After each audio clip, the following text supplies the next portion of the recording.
It's an exciting morning. Welcome again to the show. My name is Saya. Well, today's topic it's actually very annoying, irritating. It's not something that is actually pleasing to the ears. How can a father defy his four daughters, like all of them, like all the four of them?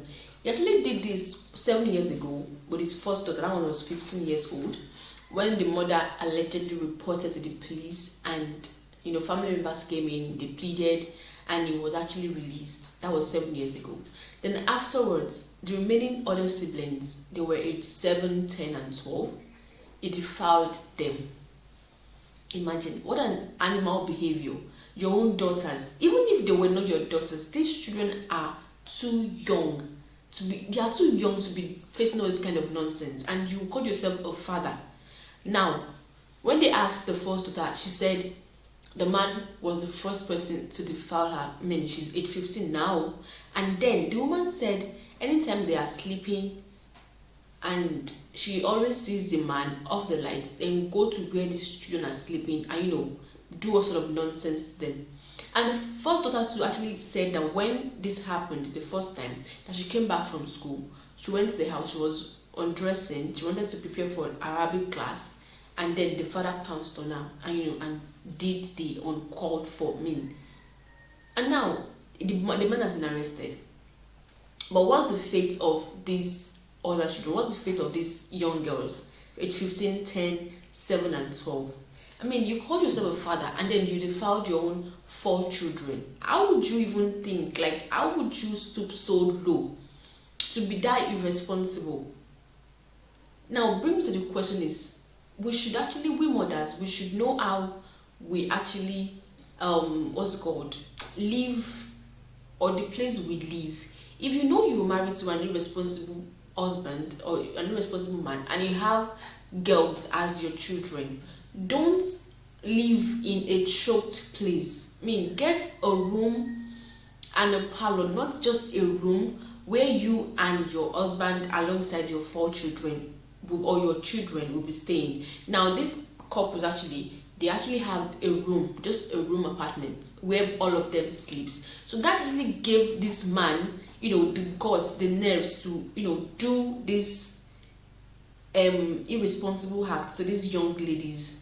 Now, the woman said when she confronted this man, because he did it to our 10-year-old, like at the youngest of them all, he stood up in the middle of the night, off the lights, and went straight to her, and defiled her.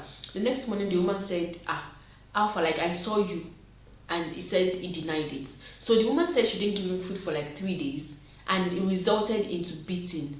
The man actually beat her for 3 days because he was denied food. Now, I feel immediately this actually happened, the woman should just, pack her children, to pack them somewhere. Go and live so, because she actually asked the trader, get another room apartment and live your life with your children and take care of them. Because if you keep, because I'm very sure now, the first time this happened 7 years ago and the family members came in, they pleaded and the woman, released the husband. Now again, what's the probability that they won't come in again and wait in, and then the man will be released again and he will continue doing this irresponsible behavior? It's actually irrational. You can't just keep living like, you can't keep doing like animals every now and then thinking that what you are doing is right.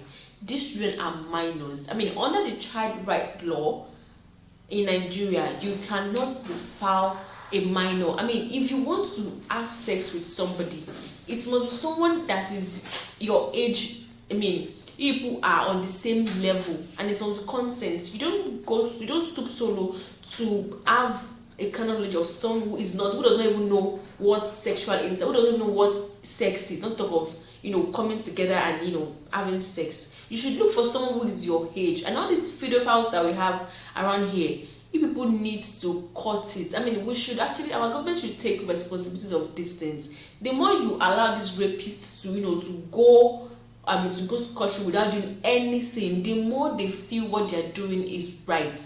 Now, you don't think of the small children that they are actually victims of this rape. They are, emotionally, psychologically, physically, they are not okay. I mean, even to be mingling with their friends when they get back to school will be very, very difficult, because in their head, what has happened to them, what they've been through, what they've gone through, is something that they can never, get out from. Imagine a girl saying, "My father defiled me." Like, how does it sound to the ear? Not even a stranger, like our father, someone that actually brought us to this world. I actually don't know the excuse of the father. You have your wife. If you actually feel like doing this, though, why not just, okay, for your children are actually there sleeping, why not go to the toilet? It's as simple. You don't have to, subject your children to this emotional and psychological trauma. It is uncalled for. But I'm really hoping that they won't, or the woman won't listen to her family members or the husbands this time around to release the man, because this man is not actually meant to be. He's not meant to be living in the midst of people. They're meant to throw him inside Kirikiri and, in fact, forget him there. Let's talk of opening any case file. There's no case file. You don't have to open it. Just throw him in Kirikiri. Forget him there. You should mingle with the other criminals there and just allow the woman to, live her life and take care of these children. But I'm very glad that the police are already on this case and they've taken the man into custody. But I'm really hoping that these children will actually get a better life afterwards. I mean, they will be able to come out of this very, very, very, very soon. So don't forget to like, share, and comment on the page. We'll see you on the next episode.